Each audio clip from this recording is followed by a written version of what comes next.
I think that we wanted to explore cheerleading as a sport, mostly because it's like, yes, there's electronic music, and like you're an electronic music producer, you're a DJ.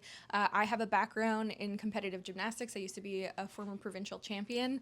But aside from that, like it's an underestimated sport. People really don't take it seriously, and I think it's partly because of misogyny. It's considered like a women's sport, but and I think there's so many ties between queerness and between cheerleading, like the music, the campiness, the glitter. I think that there's such an attractive quality to cheer for queer folks, and so combining like all of that, we wanted to make this film. But ultimately it's like it's DW's directorial debut, and there's a lot of perspectives in there that I think are really exciting.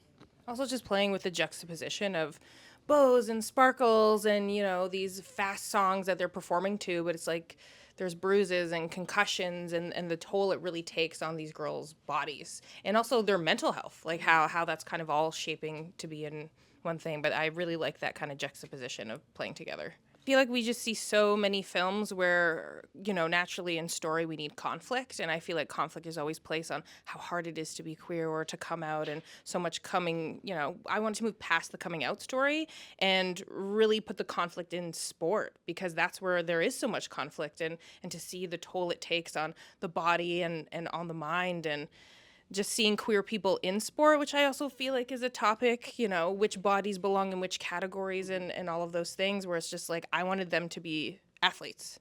They're just athletes. I came onto the project after, I guess it was we first met and had a connection over Zoom with my company, Pageboy Productions, and I mean, I just feel really grateful to be sitting here with Oh my both of God. these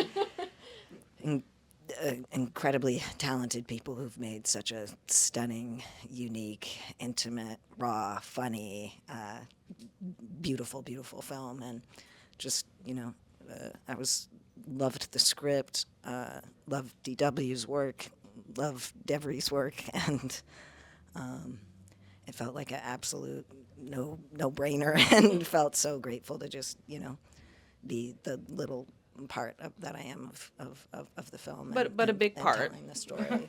I mean, I feel like you're underestimating yourself Yes. too. I mean, everyone at Pageboy Productions has been so involved in having a hand in Backspot, and like Matt and Tuck were on set every day with us, and like we honestly couldn't have made this film if it wasn't for you and for Pageboy Productions. Yeah, and feeling so supported, because I feel like to have a queer production company support queer artists, there's just like a shorthand.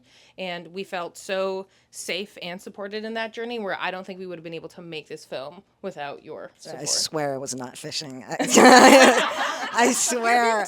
I just wanted to. Too humble. But yeah, no, just thrilled to be here, and so happy for both of you and the movie you made. Yeah. That's exciting.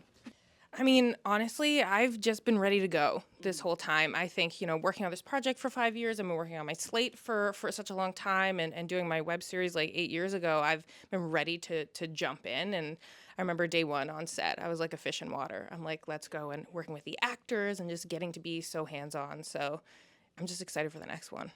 Evan Rachel Wood was like the number one choice. She was in all of our vision boards. We thought like, okay, here's a pipe dream casting choice. And when talking with you guys at Pageboy, they're like, okay, you have your number one choice. Great. What's your number two choice? Then your number three. Then we're going to have to do a casting call. And we were like, I don't know, our expectations were being managed, and we didn't expect at all for Evan to be interested in playing Eileen the way that she was, and she came on board a couple months before we shot. But yeah, like debut feature film as producers, you as a director, like in what Dreamcast. world? Absolute Dreamcast, the entire cast. I just wanted to spend time being intimate with the script and figuring out what I'm trying. I like to work backwards. So what do I want the audience to feel?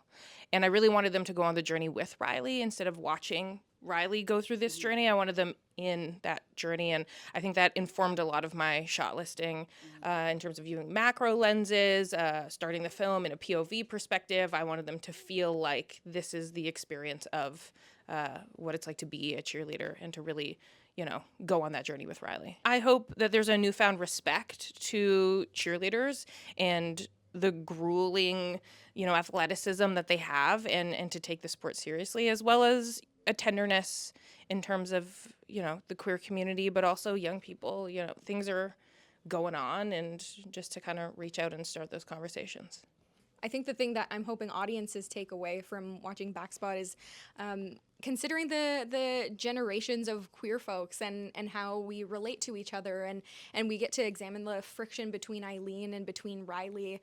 And then we also get to see that generational gap bridged with her assistant coach Devin, the scene between Devin and Riley where he reaches out and does her eyebrow and kind of lends a helping hand. I think like all of us as queer people probably wanted to have somebody like that in our lives who like won't take our shit, but then will also be there to say like, hey, you're good, you got this.